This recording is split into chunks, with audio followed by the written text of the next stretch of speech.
Hey, what's up, everybody? Nick here with Walk-Ins Welcome. You are listening to us again on another Wednesday. We're excited to have you. We're all about helping you triple your revenue through exceptional patient experience and amazing digital marketing online. That's what our podcast is all about. Again, I'm Nick. I got Michael here. What is up, my brother? Hello. We are still in January. Still in January, still in an unset up studio, still in an unset up office. And I'm about to pull what hair I have left out because I want it to look good. You know how it goes, man. Things take time too. Yeah. But talking about time, we're going to talk about budgets today.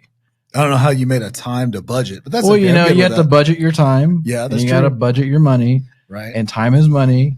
That's how it all connected. Anyway, I see where you went with that. I tried. Okay, good job. So, but here we are, beginning of the year, right? So if you're listening to this, if you're one of our lovely active listeners, especially the ones that send us emails, that means it's probably January, or maybe you've caught up in February. So it's still beginning of the year. What does that mean? Planning. So most people say, I planned in December for 2024. You probably didn't. You're probably like, how did we do last year? You still don't know. Like for some of you, I've never understood that.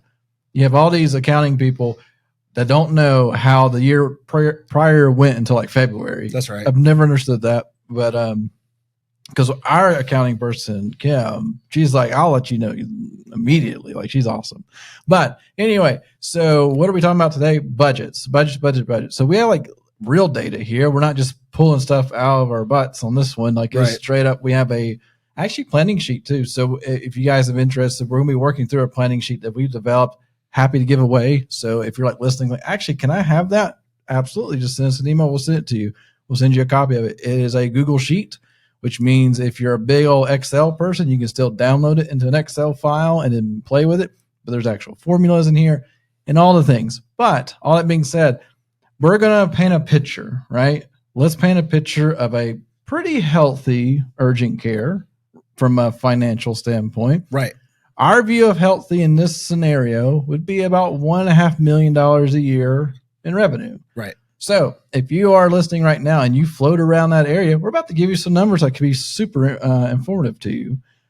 If you don't know how much you make at an urgent care, that's a problem. We can't help you. Yeah, you're right. You're going to have to go back and dig into your numbers a little bit for that. Yeah. So when we say revenue, of course, we're meaning top line number, right? So like the actual money that came in, not the money that stayed in the company. Not your net. Not your net. Your gross. But the gross that actually came in, dollar amounts that came in, and actually made it to your books, not that's currently billed out and hasn't been paid yet. So if you're in 2024 and 2023, how much revenue did you bring in? So we're going to say for this scenario, 1.5 million.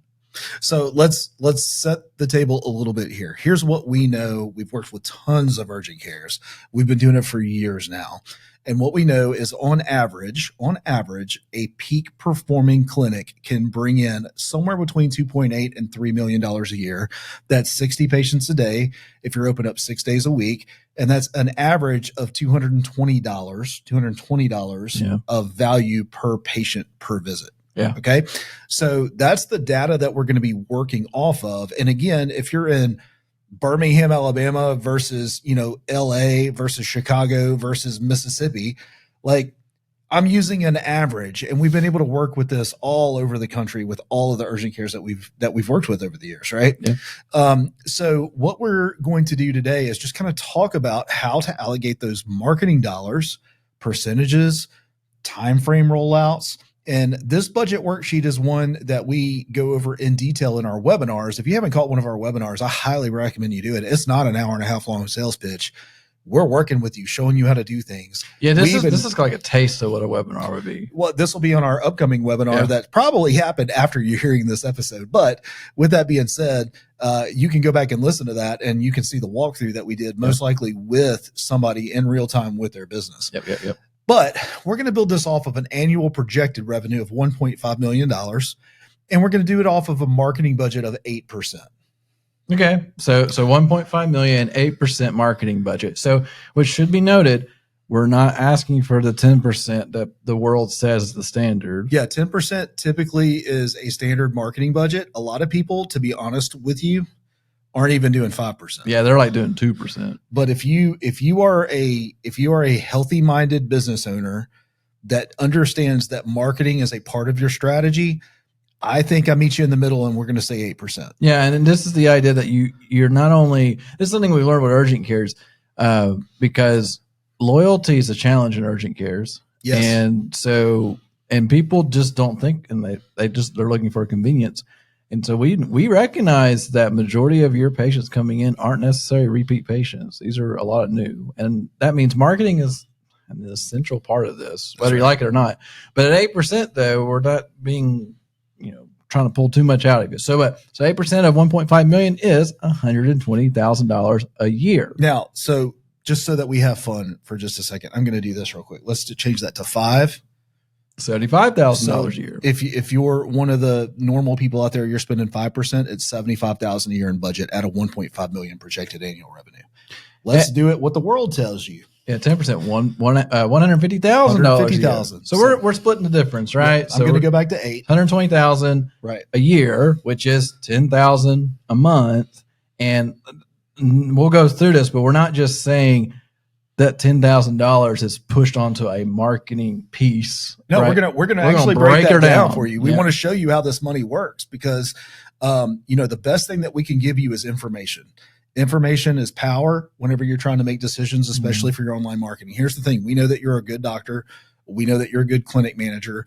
We know that you know how to take care of your patients, but we also know that you probably don't know as much about marketing as you would like to and how to allocate those budgets. Right? I think the one thing that most doctors are good or urgent cares are good at in terms of marketing, they get reviews, good and bad, but they get a volume of them.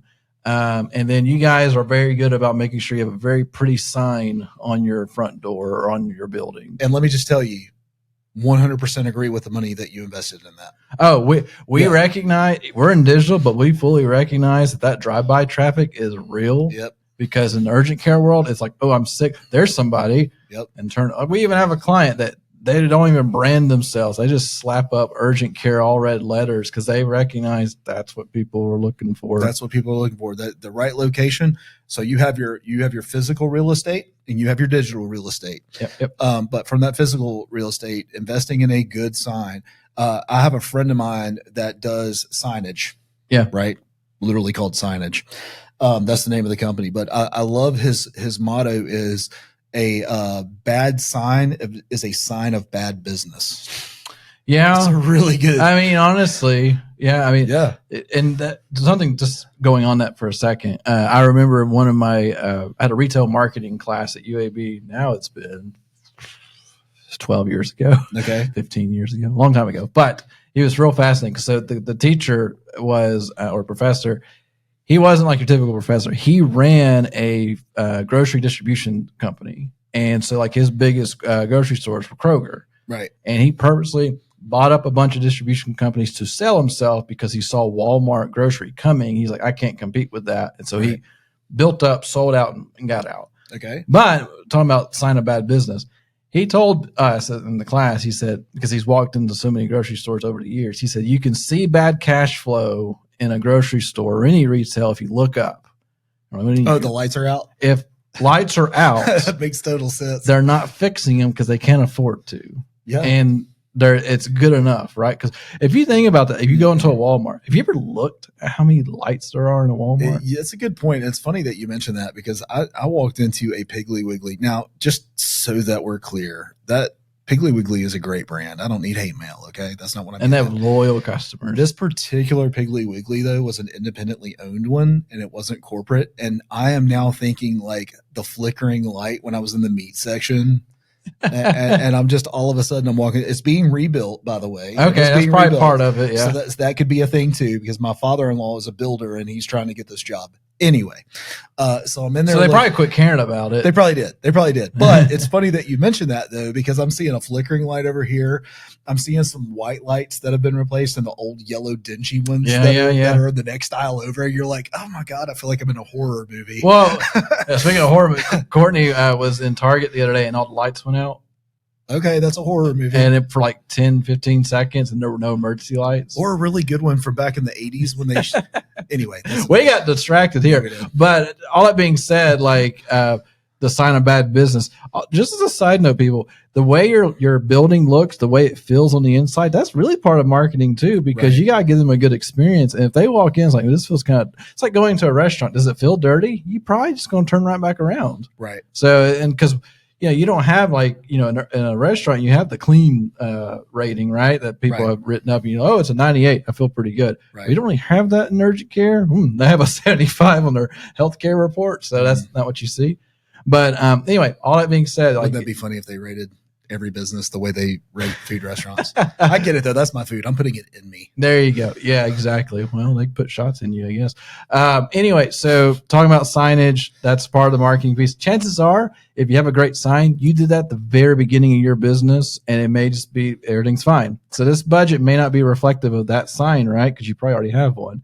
But we're going to be breaking it down from online marketing, offline marketing. What is offline? Things that aren't on the web. That's right. That could be events. That could be handouts. That could be sponsorships, all the things. Right. That could just be the thing that you give somebody every single time they come check out, and maybe a sucker. Like it's all a bag of suckers for your children patients, pediatric type patients, like that's technically marketing. That's right. And then the final piece is the agency, which is us, or an in-house employee. That's real. So we're going to go through all that and kind of give you the numbers on that. And then this isn't us just trying to promote us. This is like reality. Yeah, you need to know this for anywhere in anywhere in the nation. Yeah, You're going to want to know these breakdowns that we've come across because we've averaged it across so many. So let's get rolling in here. And we've seen it in action. We're building it off $1.5 million at 8%, $120,000 total annual marketing budget. Average monthly budget is $10,000 a month. All right, here's the breakdown that we put together for you. Again, with the spreadsheet that if you just send us hello@patientcaremarketingpros.com, we'll send you a link to where you can make a copy of this so that you can plug in your own data, which I highly recommend. But we're going to split it into three pieces that you already talked about. So the first 50% of your marketing budget is going to be in online marketing, digital marketing. That's not us. That's website, SEO, paid ads, Google ads, Facebook ads, TikTok ads, that's whatever it is that you're running. That's ads like the online. actual platforms themselves. Correct. And all that stuff. So like because the agency employs a separate fee, right? At least in our world. And it is, should be. Yeah. And so like the 60,000, that sounds like a lot of money. Well, it's 5,000 a month of ad spend essentially. That's right. Which when you look at it that way, if you're on Google, like Google ads and Facebook or any type of social, $2,500 to Google ads is actually super common. Right. And it all depends on your goals. But yeah, so 60 grand of that 120. So half of it right off the bat for online. Second allocation is going to be to your offline marketing. This is going to be your beating the streets. This is going to be your mailers. This is going to be your billboard, television, radio, print, however you want to do that. Right. So in the world we live in today, I put it at 20%. It doesn't need to be a massive part of your budget, but I do think it still plays an important role in community. Yeah. Community marketing, branding, that kind of stuff. And we'll break into what some of that looks like. And then finally, the last 30% is going to go towards your overhead. That's going to be whether or not you're paying a digital marketing agency or a marketing agency of some type, or whether or not you have one employee or two employees or whatever. The funny part about this is this budget's constantly going to adjust based on the size of your total marketing budget. Yeah. Right. Yep. So it could be more or less. The less money you spend on your marketing, the bigger percentage your agency or your employee is going to become. Yeah. The more money that you're spending on your digital marketing, the less your agency or employee percentage should be. So let's just say for a second that you had a $15,000 a month budget.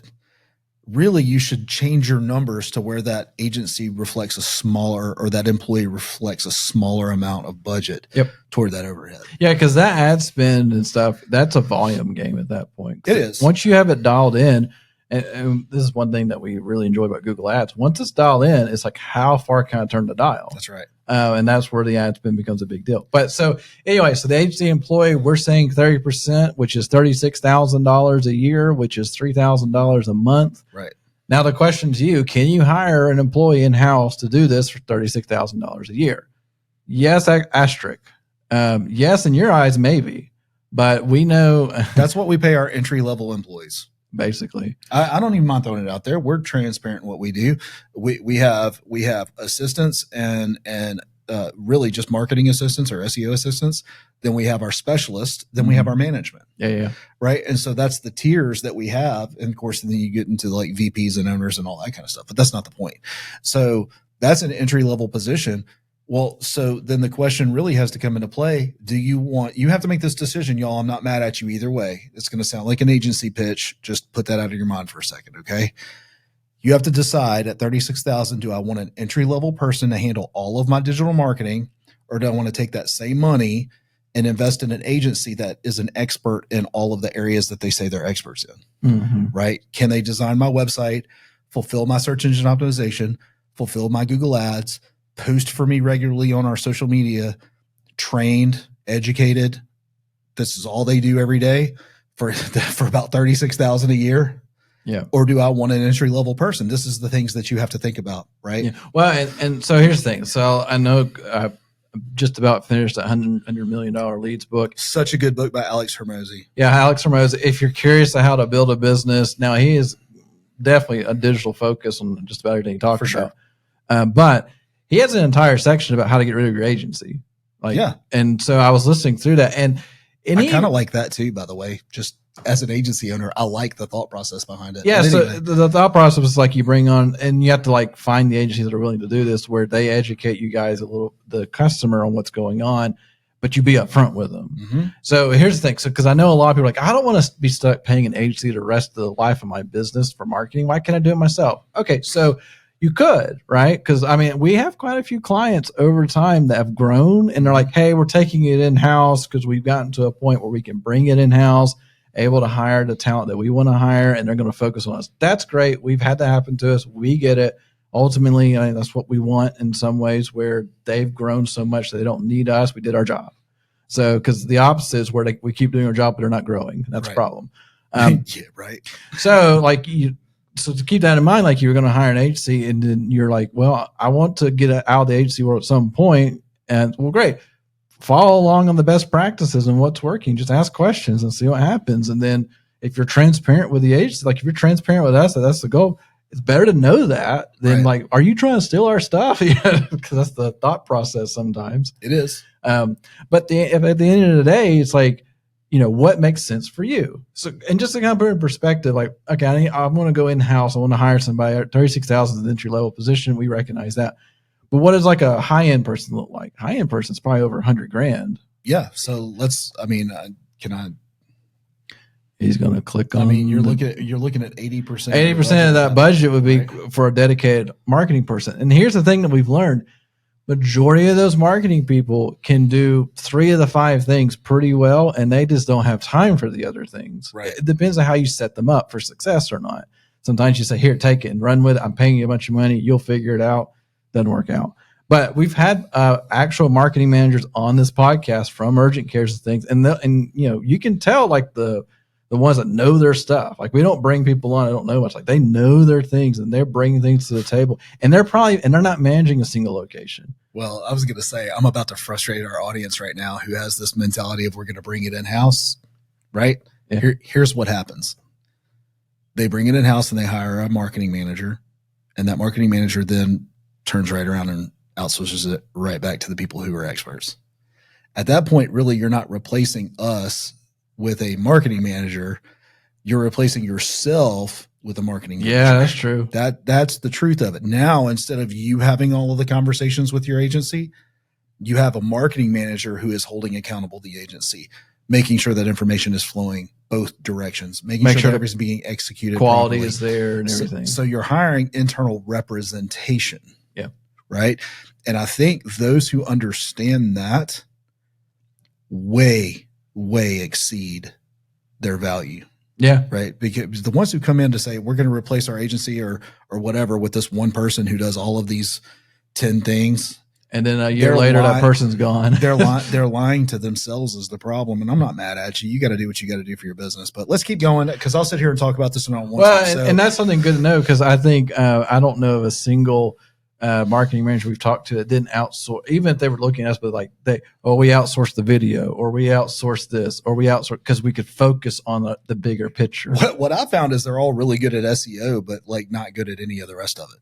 Yeah. Or they outsource the rest of it because you can't be good at all of those things. I mean, you're not, and you're the marketer. I know. I'm good at Facebook ads. Like that's where you start, right? And arguably okay at running a business. I even need help in that. All right. I want to keep going with this marketing ad spend. We're already 20 minutes in. So, all right. I've made the case about 30% for either going toward an agency fee or going toward a full-time employee entry level at that rate. But now let's talk about that split. 50% remaining going to online marketing, 20% going to offline marketing. Here's your online marketing. All right. I said online and offline. I meant online and offline. I said it right. Okay. So now you're looking at a breakdown from each month. If I just kept all things equal, you're looking at 8.33% spread equally. Yeah. I don't think it updated properly on the sheet. I'll have to figure that out. But it did. It's just spread equally, right? Yeah. So the 8.33 multiplied by 12 would be what? 100%? Yeah. Right. So, all right. That would be in your online marketing. That would be a monthly budget of $5,000 for online. For online marketing, Facebook, website, all of that. That's not going to be the way it plays out. Okay. We all know in the summer months you slow way down. And we all know during flu season, you pick back up, right? So if I'm doing this, I'm going to have an increased budget probably in the fall and winter months, and I'm going to have definitely a decreased budget in the hot summer months, right? But Nick, okay, tell me. If it's during the flu season, I don't need marketing. They're just going to show up. Tell all your other competitors who are spending ad dollars during those months that, because at that just right? And the reason why I say that, people forget you have to now, because COVID is in the past. Yep, it's not a supply issue anymore. That's Lots right. of supply out there now for urgent care. Your free government advertising is over. So now you're competing. So during the heavy month, if you're not convinced by it, what in the world do you think happens in December and January for all these gym ads that show up? They're all competing against each other. But Michael, they'll just show up because they're all building New Year's resolutions. No, they're going to go to the lot. You know, one of my favorite stories in the world is the Rocket Mortgage story. I was in a networking group one time, Michael. I've probably told you this, and man, did I piss this guy off. All right, because I've been in marketing and advertising. So Mike stands up, talks about how much he hates Rocket Mortgage and why he can't get any mortgages sold and why Rocket Mortgage just takes all of his business and all that kind of stuff. And I remember standing up when it was my turn to talk, and I was like, I know these people. I'm not being rude to a stranger. Okay, I know everybody in this group. Yeah. And I said, do you know, Mike, while you're getting smoked by Rocket Mortgage, they're spending money and you're not. Yep. Period. They're louder than you.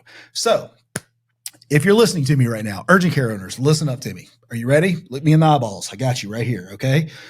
If you're not winning in your market and all of your competitors are getting business, they're spending more money than you. Yeah. Sorry. Yeah. Well, I love you enough to tell you the truth. Well, and that is something an urgent care has to fight with too, because urgent cares aren't necessarily a brand that people fall in love with that can live off of that brand equity. Right. Because I mean, arguably one of the largest urgent cares in the country is American Family Care, right? It's pretty brand equity is a thing for them to a degree, right? But it's not like people are flocking and loving and wearing AFC logo stuff like that. They had to build and buy their way into that over time, and they're still spending money because they haven't arrived yet. They're still spending money. Yep. They're still building reputation and brand, and arguably they're one of the largest ones. And they're still doing. If the largest one in the game that literally has a location every single state, I think, or close to it, if they're still spending money pretty well, that means you got to be in the mix. Hey, I like American Family Care. Yeah. By the way, they're good. They've been on the podcast. They're good people. We love them. You're not going to outspend them. Okay, you're just not. But keep in mind that their budget is spread over like 3,000 locations. You can hyper focus your budget, and if you take a magnifying glass and you focus that sunlight, you're going to burn a hole in it. And that's something too, because we get that conversation a lot. Hey, I've been told I need to spend $10,000 to $20,000 on Google Ads a month. And we're like, yeah, how many locations? One? No, just no. Yeah, you don't need that. I mean, we're doing amazing things with a $750 ad spend budget with one of our clients, and they're getting 200 to 300 patients a month off of that. So it's crazy. Anyway, all right. Again, there's so many factors that go into that, but I want to keep going with this thought process of making sure that your budget allocation, it's 8.33% or $5,000 a month in your online marketing budget, but you could need a website 1 month, and that's going to affect your online marketing. You could need a lot of ads during the winter months, and you need to slow down your summer months. I'm not telling you to spend more money. I'm telling you to allocate your budget properly at the right time, the right ad at the right time. There you go. Offline marketing, because of time, I want to talk about this I think you should allocate budget to this. And I think it looks a lot like grassroots marketing. I'm not even talking about billboard right now. We had a interview on here, and I was just fired up by what I heard. The water bottle. Yeah. They go out and they sponsor kids like track and fields events and sports, and they give away like bottles that are branded, water bottles that are branded for them. There's so many cool things. They weren't just buying the baseball field billboard on the back of the field that everybody buys for $100. That's right. They were awesome, but they were actually like, hey, let's be a little bit inventive here, right? Change things, or innovative, and like a water bottle with our logo on it. So obviously the school didn't provide that. They had to provide they had to get the water bottles. Like there was a process there, right? But now. And then they included an offer. God, offers are still a thing. I think just roll the piece of paper right in that water bottle, pull it out, look at the offer, put a scan code on it. Yeah. Anyway, and then if you want to take it a step further, move to sports bottles. And if you're like, because a sports bottle, they may just keep that thing for a long time. The better you spend in your swag, your merchandise, whatever it is, the more likely it is to be used. Yeah. All right. I've got a Yeti cup in there that I use because I like it. It's sturdy. It's got a logo on it, but I don't care about that because it's a really good cup, right? Yeah. I mean, I would even think, what if you gave away like first aid kits that are logos, right? I think that's awesome. Or now there's one thing I'll remember at some point, but I was part of the Addiction Prevention Coalition, blah, blah, blah. And they were giving away the, what do you call them? It's basically, it helps when somebody's starting to OD. It's a drug, like a shot thing. Anyway, I don't know, man. I'm not in drugs. I can't remember. People are listening like, oh, that's that. Is it the thing that you crack and put in their nose and it wakes them up? Yes. I don't know what it's called. Whatever it's called. Anyway, it was branded though, like the caring for it and everything. Okay. So it's kind of like that whatever logo helps save my friend's life mentality behind it. So, but anyway, at the end of the day, it's got to be quality stuff. It's not, and yes, pens still work. Pens still work. People hang on to good pens. Good pens work. I will write with a good pen, and I will keep it, and I will tell everybody, look, man, these guys bought a baller pen, and I love it. Or stress balls or whatever. Well, we have one. We're going to have a guest on our episode from Car, right? Yeah. Well, she's got the best pen I've ever had, and I use it all the time. And I'm sitting here talking on a podcast that has nothing to do with them, Car, which they do relocation and stuff like that. They're commercial real estate stuff. But and then like when we went to the UCA thing last year, we had the number. You guys, you urgent care people, fell in love with our syringe pens. Yeah, that's coming back for 2024. Y'all loved it. You're like, this is really cool. And we're like, and I'm thinking to myself, I used one of these 10 years ago, right? But it's new to you guys. That's great. I love it. But imagine that, the little syringe pen. Koozies suck unless it's a slab koozie. Yeah. And everybody wants one and everybody uses it. Yeah. Anyway, that's offline marketing. Yeah, that's and we are deep in this episode at this point. But that's the ideas behind it. We're not an offline marketing company. Like we don't have swag and all that stuff that we can place orders for you. But chances are you have a local rep that probably can. Well, I mean, if there's a billboard hanging up underneath your urgent care, go ahead and pay for the billboard and get your name up there. That's more real estate, drive-by real estate that you're going to get before your competitor does. In Memphis, there's a gym, Gold's Gym or whatever it is now because Gold's went out or whatever. But in that gym, it's a big, beautiful gym, right? Right in their parking lot is a billboard, and their competitor is running an ad in their parking lot. Ooh. Inside their parking lot. And I'm going, you're stupid. You should have bought it. Are they like being very aggressive and saying Oh, yeah. we're $18 a month instead of 19? They have like an arrow pointing at it. Don't make this mistake. Like, it's fantastic. And I'm over here going, y'all suck. And then and then the billboard people are probably getting a call from that. What do you do? What, you want to buy them out because they bought a year? Triple the price. Yeah, exactly. Right. So to me, that's fantastic. I think it's genius. But what I'm trying to tell you is, if there's a billboard, McDonald's may have it today, but your competitor's looking at it, hoping that it opens up. So anyway, so find the, the billboard, the postcards that go out during back to school season for sports physicals and all these different kinds of things. That's good offline marketing. And as a side note, online marketing, we can't target schools anyway. Exactly. Well, kind of. I don't know, man. They're talking about, like, you can walk into a school and ask for an insert to be put in their binders for when they go home. Oh, now that I'm okay with, but I'm talking about like our digital stuff. Oh, I can't wrap a school. We can't wrap schools, so we can't like go after a school specifically. Offline's a big deal at that point. Well, look, this episode's getting long in the tooth, so I just want to make sure, one, that you have access to a budget planning worksheet if you want it. hello@patientcaremarketingpros.com. We will send you a copy of this, and you can plug your own numbers in. You can put in your own goals, your own revenue numbers, and hit up one of our webinars, because we really like to use these tools and help people in real time put in their budgets. And I'd like to actually know from the audience, what was your revenue and how much did you spend on marketing? I want to know, like, are you staying in that same world that we're comfortable? We understand. All right. Are you way up or way high, or what is it? And where does it go? I'd love to hear that from you guys. I just want to hear it because we're pulling from the pool of information from our actual clients that we've talked to and had conversations around. But I'm curious to the public that's out there listening, what are y'all spending right now? Right. So hello@patientcaremarketingpros.com. And think about your budget as it is today. All right. Think about your annual revenue. All right. And where do you want to go? Yeah. All right. So we didn't get around to it, like cost per acquisition. I will click over here though and talk about what we've known is it's around $40 cost per acquisition for paid ads.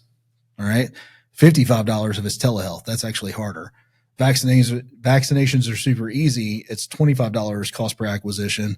The only thing is like it's a way lower margin, right? Mm-hmm. So $25 is a lot. So the blended average here is somewhere between $23 to $30 cost per acquisition per patient when it's being done properly on the online marketing side of things. Because we know, like, that's an average, but we have a couple of clients that are like $8 per acquisition. Right. They get down there. So this is taking some highs and lows and mixed in. Right. Well, all right, guys. Thank y'all again for taking a listen. We went long on this one, but we're talking money, so you got to talk about it the right way. But please let us know. Please leave us a review. Please follow us on Spotify, specifically Spotify or Apple Podcasts. We love getting those reviews. That's super helpful to us. We're actually moving up in the rankings. We'll take that. But we'll catch you guys on the next one. Have a great week.